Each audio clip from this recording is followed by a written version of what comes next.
You'd be surprised, like, there are a lot of different like people that consider themselves artists, and you would think that an artist is like a one set person. It's actually very like diverse. Every art medium does relate to each other. I really didn't think that at first. Even though you're different, you always have that certain creative mindset that kind of brings people together. The more I dove into all the classes and really learned a lot, I saw how all the courses really married to each other. Even underclassmen ones that I don't have class with, if they have class and they'll spot me, we'll talk for a little bit, kind of like exchange ideas, what we're working on. And even though a lot of people, they are introverted and they're very shy, when you actually like get to know them and actually see what they're up to, it actually makes like a very calming and relaxing like group of people. The great thing about the sequential students is they all have this binding element, this love of comics, and cartoons and anime, and all of these things related to it. And so they immediately seem to bond. The reason that the arts are so important in the 21st century is all around us. I couldn't find any state schools within the country that had this program. Every time that we pick up our cell phone and we look at something, it's a visual image. And so I really thought that it would be a great opportunity to be able to get a degree in something they really love. The program really was the brainchild of Brad Hudson.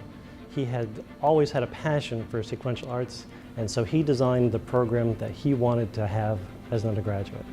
And so I developed the program, it got approved, started in 2009, so it's been growing since then. You know, coming into the school and meeting Hudson, you know, like the man himself. Now instead of being like, oh, I want to meet so-and-so who does this, now it's like I have a professor who does exactly what I want to do.